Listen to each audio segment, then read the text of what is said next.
Hello and welcome back to the course on blockchain. Today we've got an exciting tutorial. We're going to be talking about the immutable ledger property of blockchains. Alright, so here's our map, and previously we spoke about hash cryptography, and so we can check that off. And today moving on to the immutable ledger. So what is the immutable ledger? Well, to start off, let's have a look at where we left off last time. This is where we left off. We discussed that in a blockchain, blocks are cryptographically linked together, and that's where the chain is actually formed, and we discussed how that works. So today let's look at an example. Let's say you want to go and buy a house, and so you have money, might be a pile of cash or most likely it's just money in the bank, and then you take that money and you go and pay for your dream home. So what do you get in exchange? In exchange you actually get the home, but how do you know that you have the home? How can you prove to someone else that that's your home? Why can't you just go up to any house on the street and say that that's your home? Well, because in exchange for that money, what you get is a deed, a title deed to the house, and whoever has the deed is the owner of the home. So what you need to do with that deed is you need to take it to a government authority, such as a local council or the city council or some other authority. The name might differ. So there it is. You take the deed there and you register your ownership. You show them the deed and you say, this is now my house, I paid money for it, and I would like to register that it is my home. So that's like a simplified explanation of what happens. I'm not an expert in property, so there might be some experts listening to this and might be laughing at how simple this is, but this drives the point home. You need to register your ownership with the local authority. And so how do they register it? Well, usually they write it down in a ledger. Not usually, they always write it down in a ledger. And in some cases, some modern governments, more modern governments, they use digital ledgers. But the interesting thing is, and I was very surprised to learn this myself, that still a huge percentage of governments, especially in not in the first world countries, in third world countries, they still use written ledgers, so actual physical books. And in fact, not just in third world countries, even in first world countries, in many cases, it's still a physical book, like a notepad with numerated pages, where people just write down who owns what, and then once it runs out, they put it into the archives, they get a new one, and then they start a new page, and so on. And so, as you can imagine, this is it. This is all you have. You have the title deed, which you need to hope to keep safe, that you won't lose it or it won't burn somewhere. And you have this little tiny entry in a book somewhere in a building that belongs to the government, where it says you own the house. What if that building burns down? Or what if somebody steals that book? Or what if somebody wants to come along and hack that book? And we don't even have to use the word hack because it's a book. They just go in and they rip out the page and they glue in a different page where everything's the same except for your entry, which they changed. And then what does that mean? Well, that means that all of a sudden you don't have the house anymore. Like physically you might still be living in the house, and you might think it's yours, but in reality, just because that one line of information has been erased from a book somewhere in the government authority, all of a sudden you don't actually have the house. And even if it's not a book, even if it's an electronic document like an Excel spreadsheet, how difficult is it for somebody to go into an Excel spreadsheet and just change one line? So it's very easy still, right? So and in fact, a lot of people actually live like that.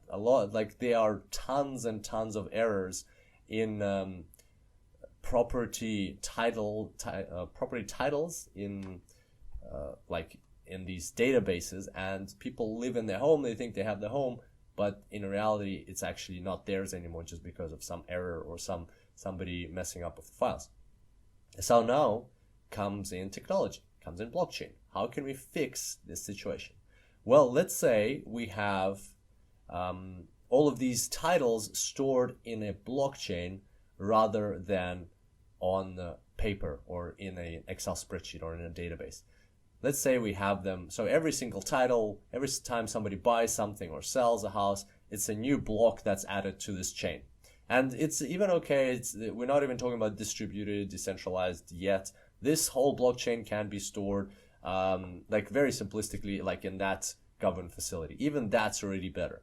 And so every time you can see, like, there's already been some transactions in this blockchain, and then it's your turn, you buy your house, so you add a new transaction. And then a couple of months pass by, or a couple of years pass by, and then somebody comes along and decides to take your home away from you by tampering with the data in the blockchain. They also really like that home, and they want to rip out that page of the book. But they get into the facility and they see that it's actually not a book, it's a whole blockchain. Okay, so that's a challenge, but might be solvable. But what's happened in those past couple of months or years is that more property transactions have happened. So people bought properties or sold properties, and all of those were also recorded in the ledger. And now, so if this person tries to tamper with the data in that specific block, then what happens is that will change the hash of this block. And what that means is this cryptographic link will no longer work, because the hash here is different to the hash recorded here for the previous block. So remember, we have the previous hash here, the field previous hash. It will no longer match this one. So this person would have to change this block as well. But as soon as they change this block won't match this one. And they would have to change this one as well. And as soon as they change it, this one won't match this one, and so on. So because of this cryptographic link, as soon as they change one block, all of the blocks after that will no longer be valid. They will no longer be connected to the chain, and it'll be very easy to tell and very hard for the person to tamper with all the records. So unlike in the book where they can just change one entry, here they would have to change all of the entries following yours. And that's what we mean when we say that it's an immutable ledger, because you cannot change data. As soon as data has gone into the blockchain, it's very, very difficult. Like at this stage, we can see it's very difficult. And that's when we just have the blockchain stored in this government authority. Once we talk about peer-to-peer distributed networks, you'll see that it's practically impossible to change a single block in the chain, simply because the way it's structured, because more and more components are added. So the more time passes, the harder it becomes to change, and eventually becomes practically impossible.